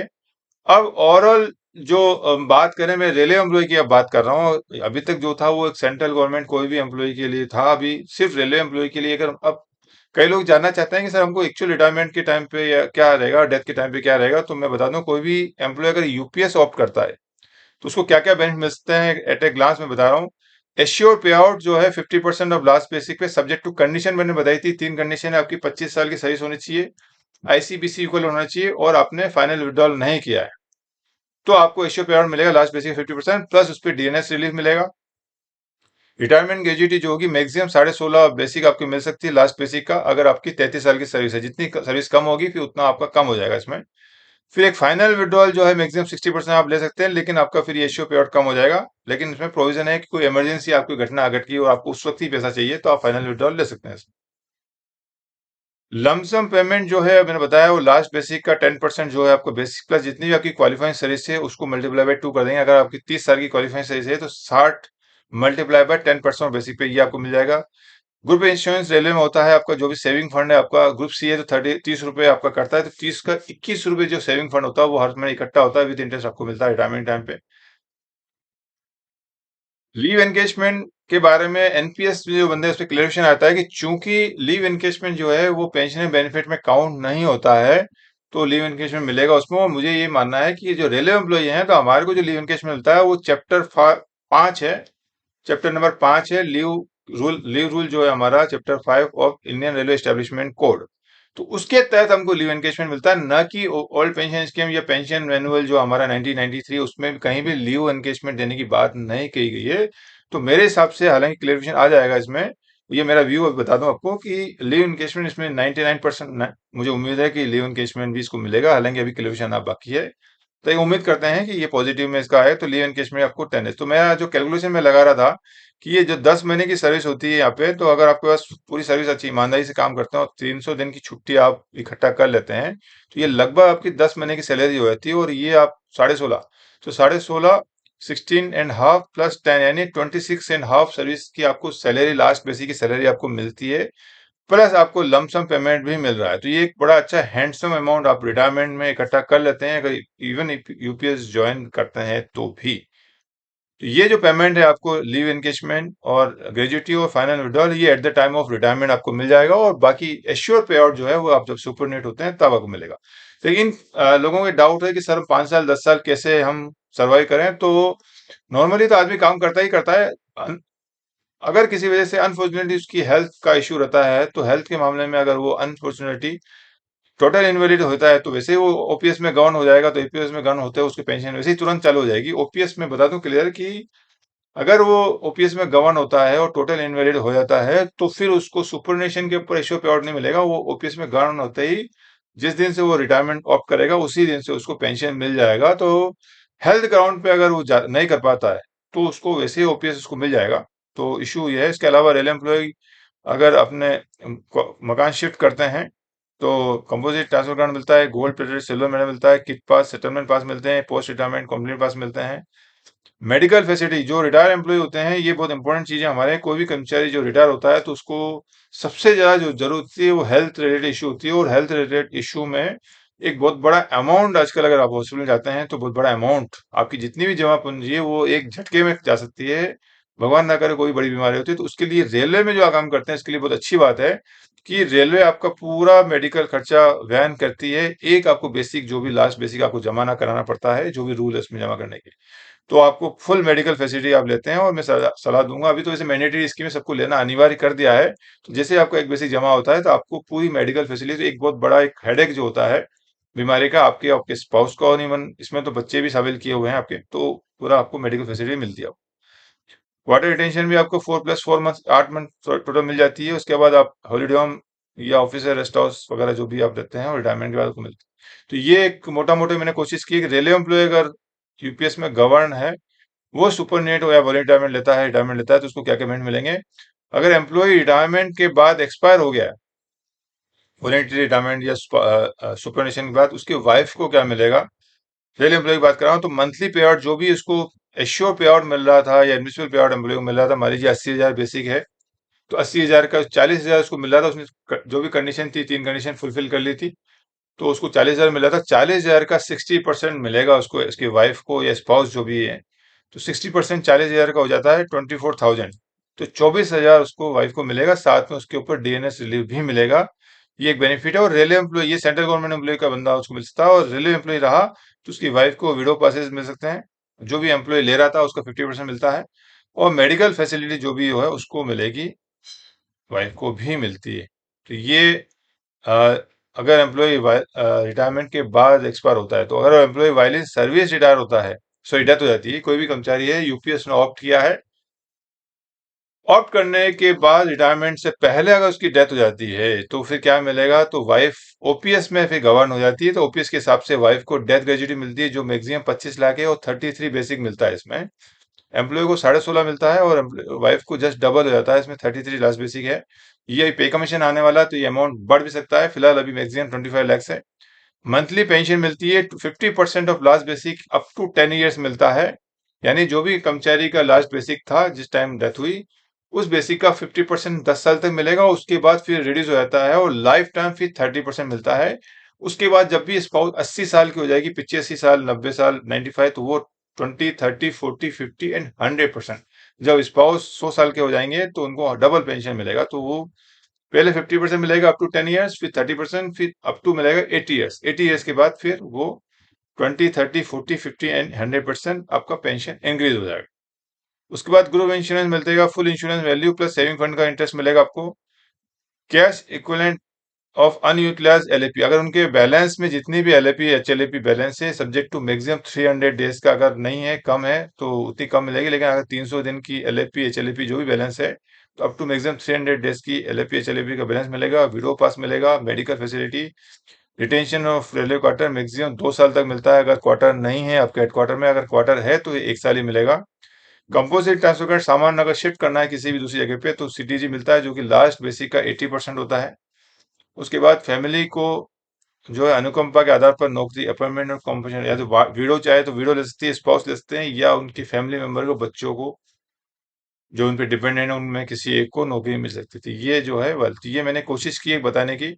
अब एक छोटा सा और ले लिया, यूपीएस को मैंने कवर करने की कोशिश की, तो मैं काफी कुछ कवर करके अब मैं थोड़ा सा एक एग्जांपल बताना चाहूंगा कि ये डीओपीटी का ही लेटर है।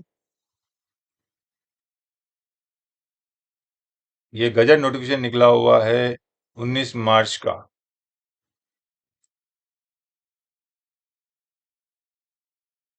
तो इसी को मैं इसकी कॉपी में लगा दूंगा, जो देखना चाहे। इसमें थोड़ा सा समझाने की कोशिश करता हूँ कैसे कम ज्यादा होता है पे आउट वगैरह।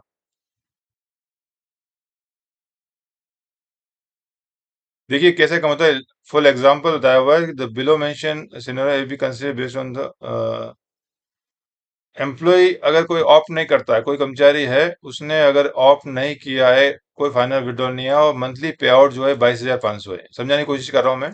22,500 मतलब ये हो गया उसका 45,000 उसका बेसिक था। तो बेसिक का 50% ले लिया है उसने, और उसने 25 साल की नौकरी की थी उसने, तो उसका आधा मिल गया इसको यहाँ पे क्लियर, प्लस डीएनएस रिलीव मिल गया उसको 50%।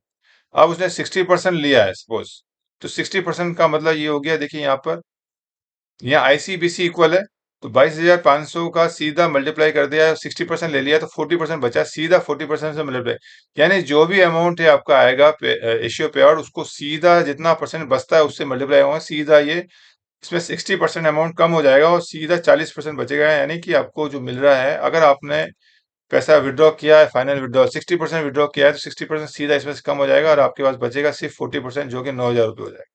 अब आप कहेंगे मिनिमम 10,000 मिल रहा था, तो यहाँ 10,000 लागू नहीं होता है, आपको 10,000 से कम में मिलेगा। अगर आपका आईसी बीसी विकल नहीं है और फाइनल विड्रॉ करेंगे तो फिर 10,000 का रूल लागू नहीं होगा। इन्होंने 40, इस सेकंड केस में 40, यहाँ 60% विड्रॉ किया था तो 60% कम हो गया, तो 40% मिला था। और यहाँ अगर 40% विड्रॉ किया इस केस में, तो 40% माइनस होगा तो फिर 60% मिल जाएगा, तो यहाँ 13,000 बढ़ गया है। और अगर आपने 20% ही विड्रॉ किया है तो 80% मिल जाएगा, तो 22,500 का 80% आपको मिलेगा 18,000 रुपये। ये आपने एग्जाम्पल दिया हुआ है। ये तो सिंपल सिंपल है। अब ये थोड़ा सा कॉम्प्लिकेटेड मैं कोशिश करता हूं बताने की। द एम्प्लॉय सुपर 30/5 को रिटायर हुआ, इसकी जरूरत नहीं हमको। 15 साल 11 महीने और 12 दिन, 15 ईयर्स 11 मंथ्स की इसकी सर्विस हुई है। उसकी जो क्वालिफाइंग सर्विस थी उन्होंने निकाली है 191 मंथ से, आपकी होनी चाहिए 300 महीना, तब आपको फुल पे आउट मिलता है, इश्यू पे आउट मिलता है। तो यहाँ इतनी कम है। और 12 मंथ्स का एवरेज बेसिक, देखिए दो बेसिक चाहिए होगी आपकी पेंशन के लिए, ये एससीओ पे आउट के लिए आपका एवरेज चाहिए, और लास्ट पे जो लास्ट मंथ बेसिक है आपको लमसम के लिए आपको ये मिलेगा। तो ये लमसम के लिए ये पकड़ेंगे अब, और एश्योर पे आउट यानी पेंशन पकड़ने के लिए आपको ये पकड़ना पड़ेगा। इन्होंने विड्रॉल किया है और आईसी इनका 27,000 हो गया है, और इनका बीसी जो है 29,000 हो गया, और उन्होंने डिफॉल्ट पैटर्न लिया है और ऑप्टेड फॉर 60% फाइनल विड्रॉल किया हुआ है, और डीआर उन्होंने 56% किया है। इसके हम आगे करें हम, सबसे पहले तो E/10, तो पहले 53,000, देखिए 53,600 लिया हुआ है, 53,600 ये लिया, ये नहीं लिया, ये आपका एवरेज बेसिक है। लास्ट मंथ बेसिक पे आपका 53 था, और ये एवरेज 52,000 था, तो यानी लास्ट मंथ बेसिक 53 और उसमें डीए लगा लिया है 56%, 30/5 के हिसाब से, तो ये आपका 83,616 हो गया है। और क्वालिफाइंग सर्विस के लिए 191 मंथ हो रहा था, 191 मंथ में 6 से डिवाइड कर लिया है, तो आपको उतना आपका 6 मंथ निकल जाएगा। तो ये 31.83 पॉइंट वाला इन्होंने इग्नोर कर दिया है, तो 31, तो 81 83,616 का 10% को मल्टीप्लाई करेंगे 31 से, तो ये आ जाएगा 2,59,000। ये आपको मिलेगा एश्योर पे आउट के रूप में, सॉरी लमसम पेमेंट के रूप में। तो यानी लास्ट बेसिक प्लस डीए जो भी होता है 83,616 का 10% जो होगा करीब 8,361 रुपीज हो जाएगा, या 62 का राउंड ऑफ करें तो 62 जो हो जाएगा वो हो जाएगा आपका, और मल्टीप्लाई करना है आपको 31 से, यानी 30 मंथ 6 मंथ्स होंगे इनकी सर्विस में टोटल, तो ये सीधा अमाउंट आ जाएगा। अब दूसरा एग्जांपल दिया है एश्योर पे आउट के लिए। एश्योर पे आउट के लिए अमाउंट जो है ये नहीं पकड़ेंगे, 52,000 वाला पकड़ा गया यहाँ पे, देखिए 52, इसका आधा ले लिया इन्होंने। 50% ऑफ एवरेज पेंशन जो होगा, पेमेंट जो होगा आपको बेसिक पे, तो 52,000 का जो था एवरेज था 12 मंथ्स का, 50% कर लिया है। मल्टीप्लाई बाय क्वालिफाइंग सर्विस पकड़ा है इन्होंने 91/300, क्यू बाई 300, ये फॉर्मूला है हमारा। पी बाई टू, पी आपका लास्ट बेसिक हो गया, लास्ट 10 मंथ बेसिक हो गया, एवरेज 12 मंथ्स बेसिक हो गया, पी बाई टू आपका ये हो गया, और क्यू आपका कितने आपकी महीने की सर्विस है, तो 191 मंथ हुआ ये वाला। और 300 तो आपका कॉमन है, हर बार आपको 300 डालना है, कहीं सोचना नहीं है, हर एम्प्लॉय में 300 आएगा ही आएगा। तो ये किया, तो ये आया 16,837, इसको राउंड ऑफ कर दिया इन्होंने 60,838। ये सिंपल सिंपल एशियो पे आउट किसी का तरीका यही होगा, निकालने का तरीका जो होगा लास्ट बेसिक का टू से डिवाइड करेंगे और कितने महीने की सर्विस आ गई। यहाँ अगर उसकी 25 साल की सर्विस हो जाएगी तो यही अमाउंट आपका आ जाएगा। 52 का आधा जनरली हो जाता है आपका 26,000 हो जाता है, 26,000 मिलता है अगर इसने की 25 साल की सर्विस हो जाती है, लेकिन चूंकि कम है तो उतना प्रोपोर्शनेट कम हो गया, 26 के आगे सीधा 16,000 हो गया। अब एडमिसिबल पे आउट, ये एश्योर पे आउट तो इनका आधा 26 मिलना था, लेकिन चूंकि सर्विस कम है इसलिए कम हो गया। अब एडमिसिबल पे आउट के लिए आपके फिर वही फॉर्मूला आता है आईसीबीसी और ये 1 - F फाइनल विड्रॉल। ये देखिए फॉर्मूला मैंने बताया, assure pay out into ICBC into 1 - final withdrawal. ICBC मैंने बताया था अगर कम है आपका 27,000, यहाँ मैंने आपको बताया था ये आपका आईसी है, ये बीसी है आपका, तो ये इन्होंने यहाँ वही चीज रख दी है आईसीबीसी, यानी ये भी कम हो गया आपका, आईसी कम है तो प्रोपोर्शनल यहाँ कम हो जाएगा, और आपने 60% विड्रॉल कर दिया है तो बहुत कम हो जाएगा। तो ये कहाँ 16,000 आ रहे थे, जैसे आपके आईसीबीसी के डिफरेंट और फाइनल विड्रॉल किया तो ये 6,000 आ गया। अब ये भी 10,000 से कम है तो 10,000 नहीं मिलेगा, 10,000 को सिर्फ यहाँ मिलेगा आपको, इधर इस एरिया में आपको 10,000 मिलेगा। अगर किसी वजह से कोई भी अमाउंट है और ये आपको 191 है, यहाँ 25,000, तो यहाँ आपको 10,000 मिनिमम मिलेगा, इरेस्पेक्टिव हो तो सर्विस, कुछ भी सर्विस हो आपको 10 मिलेगा। लेकिन आपका एडमिसिबल पे आउट में अगर 10,000 ये आपका कम है, ये दोनों अमाउंट अगर मैं किए हैं तो आपको फिर 10,000 का मिनिमम नहीं मिलेगा। तो यहाँ 6,287.90, यानी राउंड ऑफ करके 6,288 दिया हुआ है, और प्लस फिर डीए मिल जाएगा आपको 56%, ये 3,522 रुपये, यानी 3,520 जुड़ेगा। दोनों जुड़ के आपका जो हो जाएगा मंथली पे आउट हो जाएगा 6,000 ये, और ये 9,000 ये आपका हो जाएगा। तो ये आपका 10,000 से कम है, तो 10,000 लेने के लिए आपको आईसीबीसी को रखना पड़ेगा और फाइनल विड्रॉल नहीं करना है। फिर आपकी सर्विस कम है, 25 साल से कम है, आपकी 10 साल की सर्विस भी है अगर आपकी, तो भी आपको मिनिमम 10,000 मिलेगा, लेकिन उसके लिए कंडीशन आईसीबीसी और ये फाइनल विड्रॉल नहीं करना है आपको, और आईसीबीसी सेम रखना आपको। तीसरा सिनेरियो इन्होंने दिया है जिसमें बहुत ज्यादा मुझे नहीं देखना है, एक चीज मुझे बतानी थी इसके अंदर, ये देखिए यहाँ पे सेम आपका अमाउंट था 16,000, आपका आईसी सेम अमाउंट आपका ये है, तो यहाँ आप देख सकते हैं, एक मिनट, ये आप देखिए 60,830, और ये सेम अमाउंट है, यहाँ 40% की वजह से आपको 6,000 हो गया है। अगर यहाँ 1 हो जाता है तो सीधा 6 की जगह 16,000 यहाँ हो गया है। सेम अमाउंट है ये आपका 16,838 एंड 20, ये सेम अमाउंट रखा था उसके अंदर पिछले एग्जाम्पल में, और ये था, तो यहाँ 40 आने से यहाँ 6,000 आ गया है, लेकिन आपने विड्रॉल नहीं किया है, तो यही अमाउंट आपका 15,000 आपको 719 यानी 720 रुपये आपका हो गया।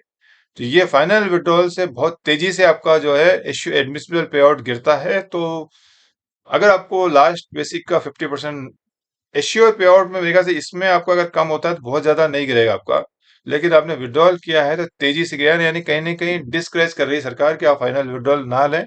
फाइनल विड्रॉल लेते हुए आपका सीधा पेंशन तेजी से एकदम गिरेगा आपको, यहाँ फाइनल विड्रॉल नहीं लिया इसने, तो आपका सीधा 6,000 से रुपये सीधा 15,000 यानी 10,000 आपका बढ़ गया। और फिर 15,000 के ऊपर डीए आपको लग गया, 8,000 जुड़ गया, तो 15,720 प्लस 8,800, ये दोनों मिलके आपके हो गए हैं 24,524। अब कहा गया है कि इन द अबव इलिस्ट्रेशन, ये जो मिला है एम्प्लॉय को, उसकी मान लिया उसकी डेथ हो जाती है रिटायरमेंट के बाद में, इसमें लिखा हुआ in the above illustration there may be a scenario where the above mention employee dies after just after few days of superannuation on 28/6/2025 he already avail UPS benefit on of lump sum payment. In such cases, the employee will be eligible to get monthly admissible payout as per the above calculation up to 28/6/2025 and thereafter family payout would be admissible to legally wedded spouse on the date of surrender. यानी इसने UPS opt किया है, तो जब तक employ जिंदा था उसको 24,524 मिल रहा था डी के हिसाब से, और फिर एम्प्लॉय मर गया है तो मैंने आपको जैसे बताया था, उसको जो भी पैसा मिल रहा था 15,000, ये नहीं आएगा, 24,000 नहीं आएगा, ये उसका पे आउट था 15,700, इसका 40% प्लस फिर डीए मिलेगा। तो यहाँ पे भी देख ली हुई कि फैमिली लिखा हुआ है 60% of एडमिशनल pay out plus DNS rate. तो ये 15,700 का 60% जो लिया है इन्होंने, वो आया है 9,400, ये आया, प्लस इसके ऊपर 56% डीए करेंगे तो ये आपका 14 था। तो वाइफ को, जो वाइफ है या जो भी स्पाउस है एम्प्लॉय की, अगर एश्योर पे आउट 24,524 है, तो उसकी डेथ के बाद उसकी वाइफ को 14,714 मिलेगा। उसके बाद जब भी डीएनएस रिलीफ बढ़ेगा तो फिर अमाउंट बढ़ता जाएगा जैसे जैसे डीएनएस रिलीफ बढ़ेगा। तो ये मैंने कोशिश की थी छोटी सी बताने की।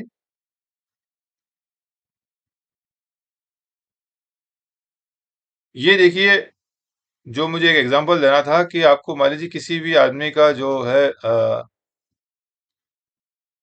एक केस बताना था कि कब 10,000 पकड़ा जाएगा। लास्ट मंथ बेसिस इसकी 25,400 है, 25,400 है, डीए ये पकड़ लिया है। एल की मैं बात नहीं कर, एल की कैलकुलेशन बता चुका हूँ। तो इसमें अगर आप देखेंगे q by p 25,250 by divided two, और इसकी सर्विस ओनली 10 साल समथिंग हो रही है, इसकी 123, 10 साल 3 महीना हो रही है। और यहाँ इसका अगर करेंगे 15, जो भी लास्ट बेसिक एवरेज बेसिक का 2 करेंगे और 123/300 करते हैं, तो ये अमाउंट आ रहा है 5,176, जिसको राउंड ऑफ करके यानी नेक्स्ट रुपीज में राउंड किया 5,076। यहाँ इनको मिनिमम देखो 10,000 करना है, यानी कि आपकी क्वालिफाइंग सर्विस कम होने की वजह से अगर आपका 10,000 से कम है तो फिर आपको मिनिमम 10,000 होगा। लेकिन इसी एम्प्लॉय के मामले में अगर एडमिसिबल पे आउट जो है आईसीबीसी, देखिए आईसीबीसी यहाँ पे 88 लाख है यहाँ पे, और फाइनल विड्रॉल उसने नहीं लिया है तो 10,000 रुपए है। लेकिन अगर आईसीबीसी में डिफरेंस हुआ या फाइनल विड्रॉल ले लिया तो उससे इतना, मान लीजिए आईसीबीसी सेम है लेकिन फाइनल विड्रॉल इसने 50% ले लिया है, तो सीधा 10,000 का 50% हो जाएगा, तो यहाँ सीधा 5,000 रुपये आ जाएगा, 5,000 का 50% लगेगा। ये मैं बता दूं आपको। तो ये आईसीबीसी एशियो प्योर आपको लेना है, लास्ट बेसिक का 50%, जो भी एवरेज बेसिक है 12 मंथ्स का, तो आपको ये आईसीबीसी सेम रखना है और फाइनल विड्रॉल नहीं रखना। फाइनल विड्रॉल आईसीबीसी में थोड़ा सा अगर कम होगा, आपको मान लीजिए 50 लाख है और यहाँ 45 लाख है, तो 5 लाख में आपका पॉइंट डिवाइड करेंगे 45 लाख बाई 50 लाख, तो पॉइंट में फर्क पड़ेगा, इतना फर्क नहीं पड़ेगा। लेकिन आपने फाइनल विड्रॉल लिया है तो एकदम ड्रास्टिकली आपका सीधा, जितना भी परसेंट आप फाइनल विड्रॉल लेंगे, अगर आप 20% लेते हैं तो आपका पेंशन 20% कम हो जाएगा, 40% लेते हैं तो पेंशन आपका 40% कम हो जाएगा, और अगर 60% आप लेते हैं फाइनल विड्रॉल फुल जो मैक्सिमम है, तो फिर आपका सीधा जो पेंशन है वो 60% आपका कम हो जाएगा। तो ये जैसे मैंने बताया, इन्होंने 10,000 था लेकिन यहाँ आईसीबीसी सेम है, विड्रॉल नहीं लिया, तो इनका जो एडमिशनल पे आउट भी 10,000 बना, डीएनएस लीव इस पे 56% का 5,600 हो गया, तो ये आपका हो गया 10,000 प्लस 15,000। तो जो 10,000 की जो बात कही है, वो अगर क्वालिफाइंग सर्विस कम होने पे, तो आपके जो एश्योर पे आउट एडमिसिबल पे आउट का जो डिफरेंस है वो इसमें समझ में आ जाएगा कि एश्योर पे आउट जो निकलता है आपका लास्ट पे का 50% मल्टीफाई बाय Q/300, यानी क्वालिफाइंग सर्विस के हिसाब से रहेगा आपको। और उसके बाद अगर आपका आईसीबीसी भी चेक होगा और फाइनल विड्रॉल भी, चाहिए, तीनों चारों कंडीशन सब होगी, उसके बाद ही आपको लास्ट बेसिक का 50% मिलेंगे। यानी आपको यूपीएस के बारे में एक बार रिपीट कर दूं कि अगर कोई भी कर्मचारी है वो चाहता है कि मेरे को यूपीएस लेना है और मैं लास्ट बेसिक में प्रमोशन मेरे को हो जाएंगे, मैं मेहनती करता हूँ काफी, मेरा हायर रैंक में जाऊंगा और मुझे लास्ट बेसिक का 50% लेना है, तो फिर उसको क्या करना है, पहले तो मिनिमम 25 सर्विस करनी है उसको, पहली कंडीशन ये हो जाएगी। दूसरी, उसको आईसीबीसी इक्वल रखना है, यानी वो रेगुलरली जमा करता रहे उसके अंदर 10% जो भी है उसका मंथली, और किसी वजह से उसको विड्रॉल करना पड़ा है, कोई भी इमरजेंसी रही, तो फटाफट उसको वापस वॉलंटरी के थ्रू भर के वो इक्वल कर ले बीसी के हिसाब से। ये आईसीबीसी जो है वो इन फ्यूचर आपको साइड में दिख जाएगा कितना कम हो रहा है, तो आप उतना भर दें आप कैसे भी करके, और फाइनल विड्रॉल ना करें, तो फिर आपको लास्ट बेसिक का जो है मिलेगा। और मेरे ख्याल से फाइनल विड्रॉल के अलावा भी रेलवे सरकार जो है आपको लीव एनकेशमेंट का होपफुली दे देगी, जहां तक मैं समझता हूँ बहुत जल्दी क्लेरिफिकेशन आ जाएगा। ग्रेजुइटी आपको दे रही है, लमसम पेमेंट दे रही है, तो काफी हैंडसम अमाउंट आपको मिल जाएगा। इसके अलावा फिर आप अपना रेगुलर सेविंग भी कर सकते हैं। तो ये मैंने एक जस्ट पता है जो मुझे समझ में आया, तो मैं एक बार कंक्लूजिंग में एक बार और मैं कर दूं कि ये जो भी मैंने बताया है ये सिर्फ और सिर्फ मेरा इंटरप्रिटेशन है, मेरी समझ है। आप प्लीज जो भी एनएसडीएल की साइट है उस साइट पे जाके आप सारे सर्कुलर आप देखें उसमें, और आप अपना सूझबूझ अपना दिमाग लगा के आप डिसाइड करें कि क्या आपके लिए सही है।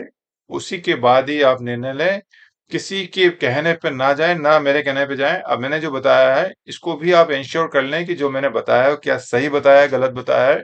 होपफुली मैं उम्मीद करता हूं कि जो मैं बताता हूँ जनरली सही ही होता है, लेकिन बीइंग ए ह्यूमन बीइंग होने की वजह से गलतियां मेरे से भी हो सकती है। तो जो मैंने समझा है सिर्फ वही बताया है, वही आपको मैंने जानकारी पास ऑन की है। प्लीज अपने लेवल पे पढ़ के और अपने जो भी जानकार लोगों से सलाह लेके ही डिसाइड करें आपको क्या लेना है। तो मैं, अगर मेरा वीडियो पसंद आया है तो जरूर लाइक और सब्सक्राइब जरूर करें, ताकि इस तरह की वीडियो आप देखते रहें, और शेयर भी करें ताकि ज्यादा से ज्यादा लोगों को, अभी बहुत कम टाइम बचा हुआ है यूपीएस के लिए, 30 जून आखिरी डेट है। तो अभी जो है आज 21 जून है, तो मैं उम्मीद करता हूँ जल्दी से जल्दी, शायद 22 जून है आज, तो 22 है, तो अब 30 जून का वेट ना करें, क्योंकि फिर वहां पे एकदम रश हो जाएगा, तो शायद आपका साइट चलेगा नहीं चलेगा। तो अगर आप चेंज करना चाहते हैं, यूपीएस ज्वाइन करना चाहते हैं, तो जल्दी कीजिए। और अगर आप अभी सोचना चाहते हैं कि क्या करें, तो फिर आप सोच सकते हैं, आप फ्री हैं। तो प्लीज इसी तरह मेरी वीडियो देखने के लिए सब्सक्राइब करना ना भूलें, और वीडियो देखने के लिए बहुत बहुत धन्यवाद। Thank you.